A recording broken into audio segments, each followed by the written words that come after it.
Hello and welcome to Brainz Talk with me, your host, Mihal. Today I'm joined by behavioral coach and creator of the Take One Moment method, Aran Bray. Today we'll be talking about human behavior, why capable people stay stuck, and the gap between knowing and doing. Aran Bray, welcome to Brainz Talk. Thank you very much. It's a real pleasure to be here. How are you today? I'm really well, thank you. Really well. Good stuff. So I would love to start with your own personal journey just to kick everything off, because you've spent years in engineering leadership before moving into behavioral coaching. Firstly, what sparked that interest in human behavior and what led you to focus on this gap that I just mentioned between knowing and doing? Yeah, it doesn't seem a natural jump, does it, from engineering to coaching? I've been in engineering. Engineering has been my career for 35 years, all various levels.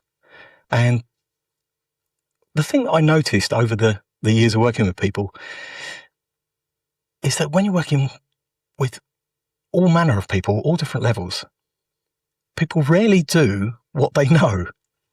And working in an engineering environment, obviously my job really is fixing problems. So whether it's a process, whether it's a product, whether it's an account or a person, it's just getting in there and finding what the solution is. But what became more and more apparent, regardless really of where I worked or who I worked with, and I include absolutely myself in this, is that people rarely do follow through continually doing what they actually know. They know how to fix it. They know what the problems are. But for some reason, there's a gap and it doesn't happen. So, like you've just mentioned, a lot of your work is built around this simple but really powerful idea that people often know exactly what they should do, but they really struggle to act on it and do it. Why do you think so many capable people get stuck despite having all this knowledge and all this insight? Yeah, well, it's interesting, right? First of all, I think there's a couple of things. One, I think societally, we're very narrow on where we think stuck is. We tend to look at stuck as burned out, as the end of the sticks. So, but more often than not, people are stuck when you find that you're saying same thing, same day, I'm fine. They're all indicators of being relatively stuck in something. So the interesting thing is noticing that and looking at what the stories are that have created that position in life or finances or relationships or work. And then just basically asking if those stories are actually true, because more often than not, these things are carried through. And then you sit with it and you believe it's you, whereas your capability is way beyond the story that you work within. So in terms of getting stuck, I think more often than not, you're looking backward at what you've done, where you failed before, what hasn't occurred. And then you're kind of validating your own story that that's not for you. I can't do this. I shouldn't expect more. So I think that's, where people get stuck. It's wrapped up in that story and really not seeing the moments where they go through old patterns that, of course, are keeping them stuck or not serving them. Interesting, really, really fascinating stuff. And now you've created the Take One Moment, or TOM for short. For those hearing about this for the first time, can we firstly dive into what is it? Yeah, well, TOM is the gateway into Be Outstanding. So it's the outstanding method, and the skill of that is take one moment. And the idea of take one moment really it's not a new idea. It's based on the famous Viktor Frankl gap between stimulus and reaction. But it's actually taking it from philosophy into practical frameworks and looking for that moment where you are triggered, stimulated to move to a reaction. Because more often than not, people, they gloss through it and life seems to be getting faster and faster. So it's easier to pass that moment. But there's always a moment where something will occur. You'll get the text, the message will come through. Somebody looks at you a certain way. And before you know it, you are responding in the same old pattern. And the reason for that, of course, is just that it's, neurons that fire together, wire together and all of those things. So it's the path of least resistance because we are, by very definition, kind of lazy, right? Our brains are actually, for all of what they can do. They're quite lazy. So they always go the fastest, easiest route. And that's the route that's been, of course, conditioned over, well, thousands of times or a couple of decades or however long it's taken to follow that same pathway. And every time that happens, before that moment, there is a feeling in the body, because you take the information on. There's a feeling. It might be a tightness in the chest. It might be a ringing in your ears, a clenching of anything. And suddenly that sets off the feeling in your body, which of course washes you with the chemicals, which then produces the reaction and therefore the behaviour. So if you can just notice that moment where there is, that feeling in your stomach or feeling in your chest, you don't have to necessarily correct it, but by noticing it, you give yourself just that fraction of a second for a choice to appear. And as I say, all you really have to do is notice it. So the moment you're kind of stimulated into a quick response, you're cut up in traffic, there's a feeling, and if you can just see that, it gives you enough space just for a decision that comes through. And of course, then that's an opportunity to go with something that is aligned with your real person, as opposed to a reaction of maybe the person that you want to get away from, that angry person. Right. So it's finding that moment. And if you can do that, it gives you an opportunity to make a deliberate choice as opposed to, an old pattern reaction. I like that. Be deliberate, be intentional. When you were developing the Tom method, what problem were you trying to find a solution to with that in mind? Do you know, it's funny. I've listened to a lot of podcasts and I've listened to a lot of people talking about different things, and there's more often than not always a catalyst moment, isn't there? But I think maybe I'm just a little slow. I think over my 50 years, there have been multiple moments, and they've been steadily trying to show me and push me toward noticing this point. And yes, I think there's been a number of challenges, as everybody in their life, peaks and troughs, but I steadily got to it, and it was kind of by trying different things, because I think, like a lot of people, I'm always trying to be better. And so it was a real trial and error moment, taking lots of courses, lots of studying and all these different things. And really trying to come up with what worked for me, because the truth is all of these systems work, but they don't necessarily all work for everybody, because we're not open at that moment to the particular nuance. So in my case, it was working towards, finding the moment. And the moment I did, it took the pressure off of myself. It enabled me to kind of step back out of the little bubble that had been created and just, make the choice that was based on actually how I felt, who I was. And then things started to change. And just like a pebble in the pond, that's all it takes. It's just one, and it ripples to all the edges. And the more you do it, it's like anything, the more you work out, the stronger you get at finding it. And the stronger you get at finding it, the more decisions you can make. The more decisions you make, the easier it becomes. And suddenly you turn what was extremely difficult to move beyond in terms of a hesitation or overwhelm or overthinking. It becomes more natural to just lean in, and you get a different outcome. Really, really insightful stuff. And one concept that sits at the heart of your work, and what you've mentioned already, is the moment before action. Why is that moment so important, and what is actually happening there that most people would never even notice or think of? Yeah, well, that moment is where the pattern begins. That's where behaviour is chosen. So if you don't spot that moment, you're just running old lines.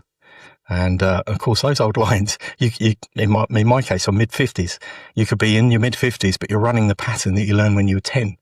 And it's not serving you anymore. You've got to step away from that. So yeah, the reason the moment is really so important is because that's the root of the behavioural pattern. And that's your opportunity to change it, because you hear an awful lot. People say, I need more willpower. I need more motivation, but that's coming from the other end, trying to push it back into the box. If you can just see the moment and realize that I don't need motivation. I don't need willpower, because this is the decision I'm making to push forward to that person that I want to be. So, it makes it far easier because it takes less effort, because it's just a choice. You make it sound so simple. You make it sound very accessible, which is great. But it really is. It feels like it's hard, right? For anybody trying to give up a bad habit, like if you're a long-term smoker, it feels like I've been trying to give up smoking for maybe a decade. But the truth is, it was just a moment. There was a moment where you said, I'm not going to smoke anymore. Up until then, you've been thinking about that moment, but it only takes a moment. So it really is that easy, but it's finding that level of clarity around the decision that you really want to make. Rather than it being preferential, it needs to be decisive in terms of what you're after. Okay. Now, I want to get this right. You've written that by the time people think they're making a decision, the response is often already shaped. Can you unpack what you've said a little bit for us? Yeah. It's, well, I put it to you. How often do you think you're making decisions? All the time. All the time, exactly. But if I say to you, when was the last time you were decisive? Does it feel different?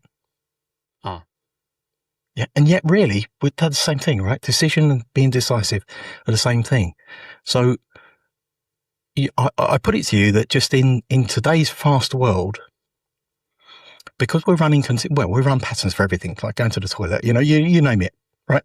We're run by little programs, little patterns.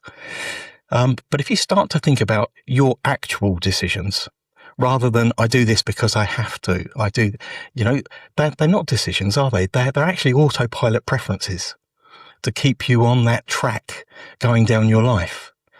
But if you was to take a day where you said, right, tomorrow, everything I do, I'm going to make a conscious decision as to whether or not I do it, and there was no consequences, your day tomorrow would be very different to every other day of your life. So that's the importance of the moment and the decision. And that's why I think most people, when I say the behavior has already commenced, it's because they're operating on a preference as opposed to a truly conscious, decisive moment. Okay, and many people are led to believe that their problem is motivation or discipline, or I haven't got the willpower. You mentioned it before. Yeah. Why do you think those explanations often miss what's really going on inside somebody's head? Yeah, well, we're storytelling beings, aren't we? We tell one another stories about why I got here late, why this happened, why it wasn't my fault. And of course we do that to ourselves all day long as to why we can't, why we should, why we shouldn't. And they sound compelling. They sound, genuine. So of course when it comes to motivation and willpower and all of these things, it's very easy to conjure a story. I worked hard yesterday, so today I deserve the cheesecake.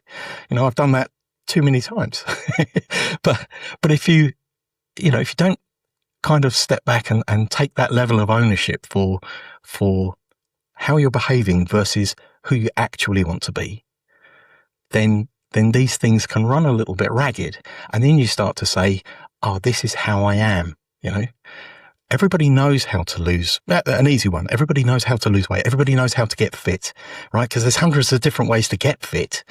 But knowing it doesn't mean that's what you do, because somebody will conjure a story that I don't have the time or I don't have something near me, or, there's good, compelling, totally reasonable reasons. But the question is, are they really true? They're true in the moment because it meets the need. I don't really want to take ownership for not having enough time. So, well, I have to do this and I have to do that and I have to get here and I have to be there. So it enables you to kind of step out of your own responsibility, which, by the same token, gives you a good feeling that you're not actually being bad to yourself. It's such an interesting way to look at it. The perspective is everything there. I missed, going back a few years, I missed too many of my lads' performances at school. But in my mind, I have to do the work, I have to bring in the money, I have to do these things, they're all perfectly valid reasons, and 90% of other people would be doing probably the same. But it didn't make me feel good, because the truth is, what I wanted to do was to be there cheering and clapping. So they're the kind of shifts that you can make. And of course, yes, it comes with a level of sacrifice, but so did the other decision that I didn't feel I actually made. I went to work, I sacrificed not going to the event. So you're making these sacrifices unconsciously. But when you think about making those decisions and then you start to consider the sacrifices, obviously it feels probably a little too much. That's why you can't do it. That's why you need the story. But I think when you get a little more honest with how you want to be, who you want to be, where you want to go, the decisions just come easier. Yeah, great stuff. I now want to talk about one of your articles that anyone listening and watching can check out. It is What Happens Just Before You Don't Do What You Said You Should. What have you discovered about that moment, and why, for all the people listening and watching, why does it even matter? Well, the reason it matters is what I've just said about doing what you want to do. It's very easy to, I think, let's take happiness. What do you want to be? Oh, I want to be happy. But really, happiness is a byproduct of doing what you want to do. For some people, happiness is going to come on the back of skydiving. For other people, that's not me. I'd be pretty terrified. But it's a byproduct of doing what you want to do. So, why should people, or why don't people do what they know they should do? Is, as I say, that's the pattern running formation. It's getting caught up in perhaps the story, perhaps the outside environment of push, get what you need to have. Whereas if you just take a moment and say, in this moment, actually, who do I want to be, or who do I want to be going forward? And then you can start to take those steps and progressive movements to become that person, which is going to bring you more of what you actually want, in terms of the joy of life, the experience. Otherwise, you're kind of constantly pushing against the pressures of life, trying to then find an element of joy in it. So yeah, with regard to that article, it's really based around that moment and getting, I think, caught up in the environment as opposed to kind of your inner world. And the reason I say that is because what I found personally when I started to make these changes in my life was that I didn't make the choices initially because I was fearful of the sacrifices that would occur. I might lose my job. I might lose this. I might lose that. But what I actually found by reprioritizing my life and working to those priorities as opposed to what I felt I had to do was that I created time because my energy was so much higher because I was hitting the ping points of my life that suddenly I was able to do 4 hours of work in 2 hours. I was able to go and see the recital. I was able to go and do these things. And life just changes around you because you are somewhat more clear. You have greater clarity on what brings your purpose. And of course, what brings my purpose isn't going to be the same for everybody else, but the process is the exact same.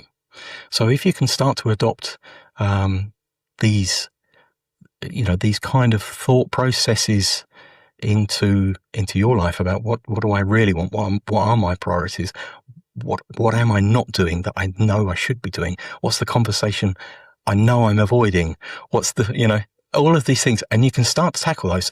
Many of them extremely uncomfortable, but when you do it, the burden is lifted, and life just changes. And it just changes around you. And the best part of all is that the better you isn't just better for you, it's better for everybody that you're connected to.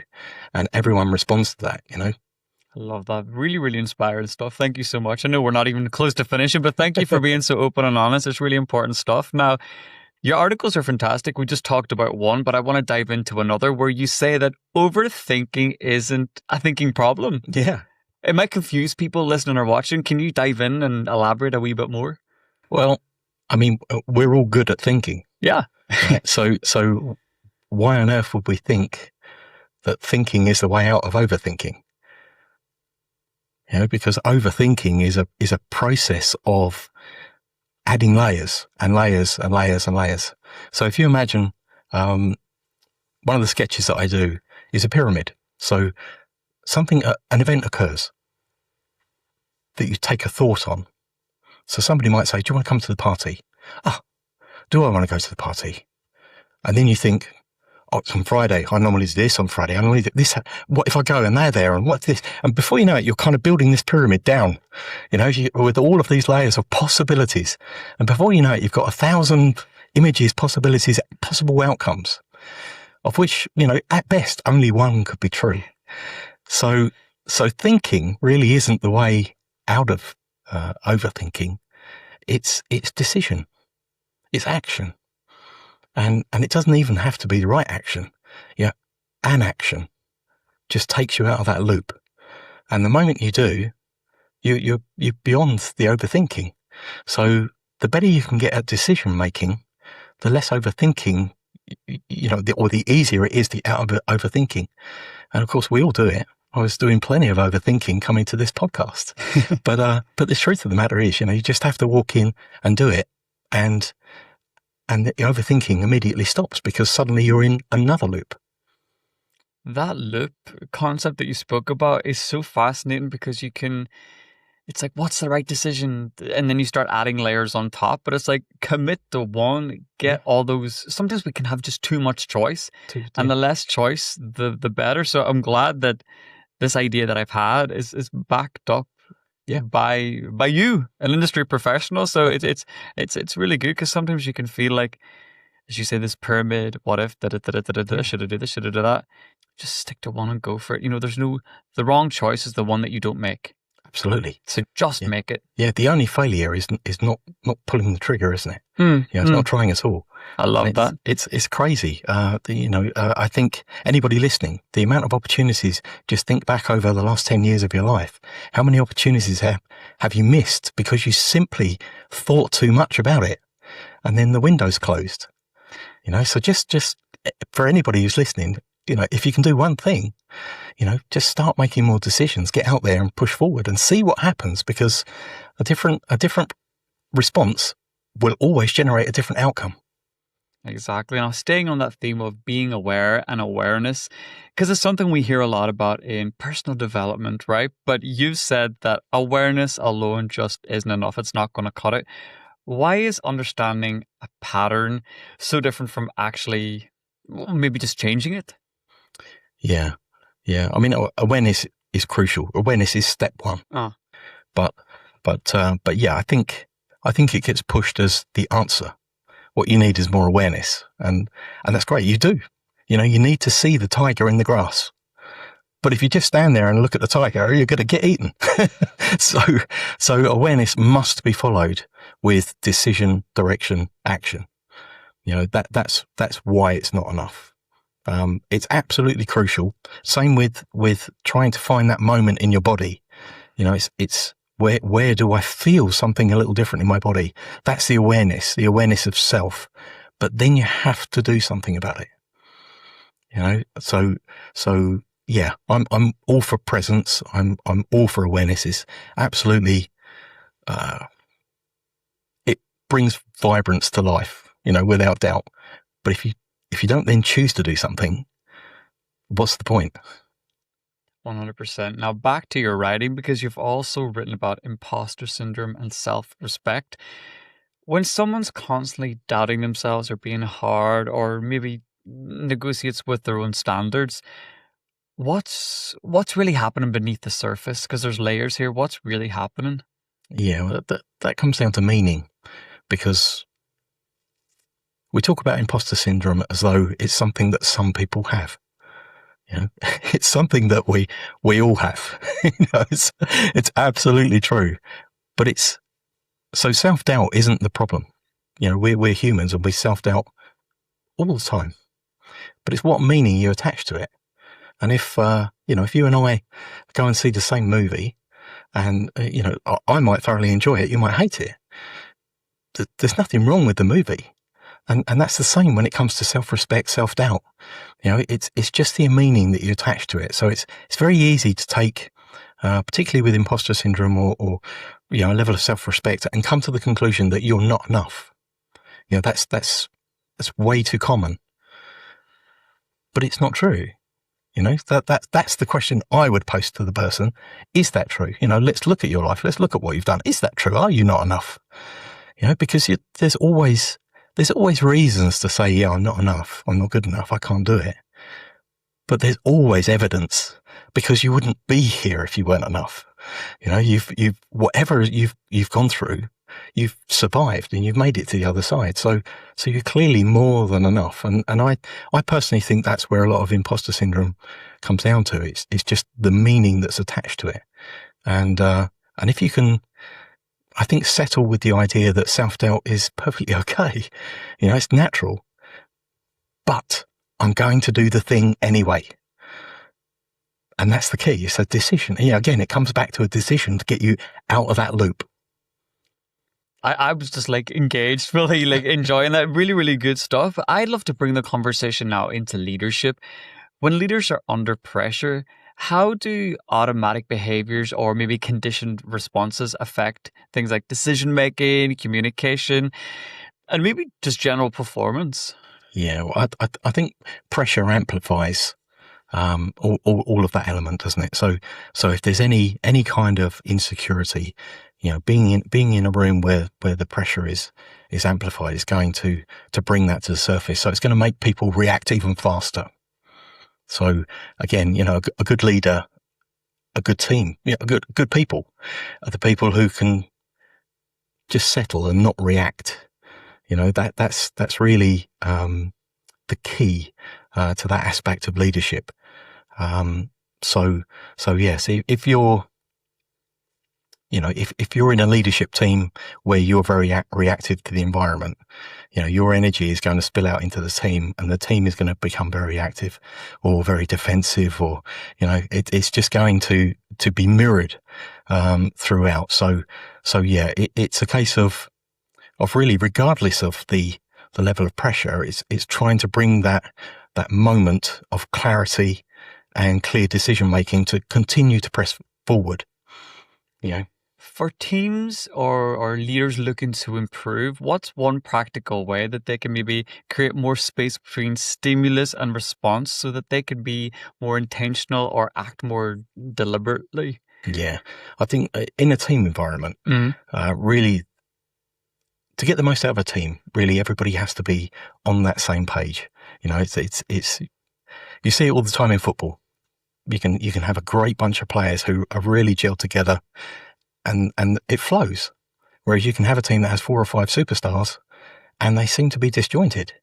So for any kind of team, leadership team or a team under a leader, the more honest you can be with one another about, what is the problem with this team? What do we need to address? You need to take it to a point of pointing at the issue so that it can be cleared, as opposed to pointing at the person. Because it's a story issue, not a personal issue, because it's a team and we're here to work together. So it's not a case of, I don't like your blue jumper. It comes down to, right, let's look at the task and what do we actually need to do this. So I think a level of honesty and clarity are what key to making a team successful. Okay, looking ahead now into the future, we're living in a world that's increasingly shaped by technology and AI, ChatGPT, Claude, whatever. Why do you believe that skills like self-regulation, clarity, and conscious decision-making will become even more valuable in these years ahead? Yeah, well, I personally think, this means a lot to me. It's something that I've been working on, but we now live in a world where general knowledge is free, right? But we've come from a world where general knowledge is what builds the hierarchy. The smarter people tell us what to do, where to go, how to be. Whereas now, it's down to, it's 2 things. It's asking better questions, which really is kind of goes back to Tom and be outstanding in terms of self-questions. Ask yourself a better question to get a better answer. But that's the case with technology where we stand at the moment. It's very easy to ask the AI system what the weather's like today, but that's a poor question, because you can ask it to sort your finances out. You can ask it to do all manner of things that actually can have a massive impact in your life in seconds as opposed to weeks or hours. So that's only going to get better and better. So as we go forward, I think that the second part of that is that it's going to become far more important to be a better human, because if all of the knowledge is being taken away in terms of its value, then behaviour, emotional regulation is going to be absolutely key in going forward, because that's what's going to enable people under the higher pressure. Because with the ChatGPT and Claude and things, the answers are immediate. And whereas that would have taken in an engineering team, that might have taken 3, 4, 5 months. But now we're getting it in the afternoon. So pressure is going to be ramped up massively. So the ability to control your emotions and stay in the room, stay in the pattern, stay in the progress of the projects, I think is going to be absolutely paramount. And, going forward 5, 10 years, I think the edge, what was a high level of knowledge, the edge going forward is going to be a high level of emotional regulation, because that's going to be what separates you from everything else. I love that. That's great. And I want to ask now, if we think about the people and the organizations that you've worked with, what impact do you ultimately want to leave on all of those people with the Tom method? Oh, I mean, can you just imagine the world just 2% better? Just 2% better than it is now.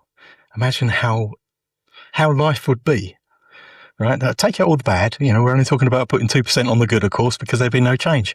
But just imagine if your day was 2% easier, if your weekends were just 2% better.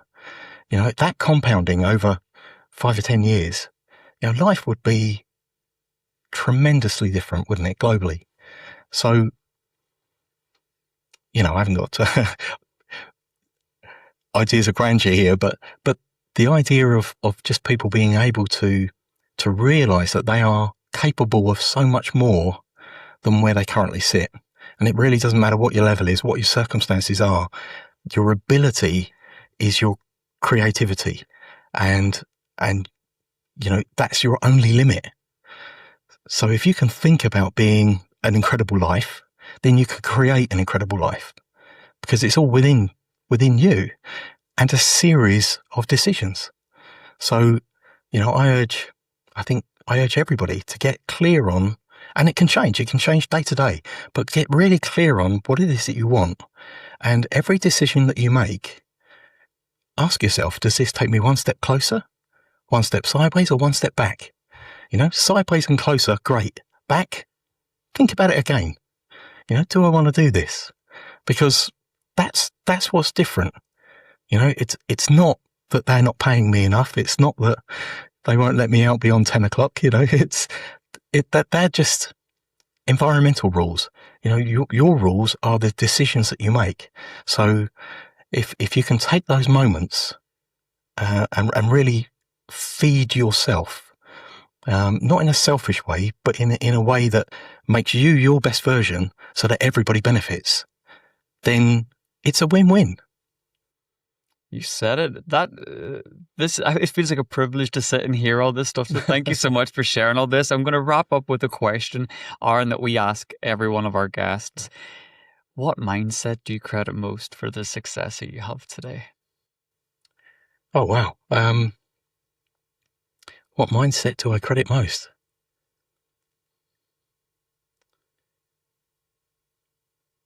I think curiosity. I think when I think about some of the harder times that I've been through, where it's more of a struggle to see a way forward, it's always there's always been something that's floated in that's just what's that? And before I know it, I've made a series of decisions and I've followed something completely different, and it's taken me somewhere completely different. So, yeah, I think, that childlike curiosity, if you can hang on to that for as forever, but as long as you possibly can. You know, you don't have to use it every day, but just having it in your back pocket for when you need it, I think that's a skill worth hanging on to. 100%. Aran, I want to thank you so much for this conversation. I've loved every second. Some fantastic stuff there. I really appreciate it. Thank you. Thank you. I thoroughly enjoyed it. Thanks very much. And to everyone watching, thank you so much. Until next time, take care. Bye-bye.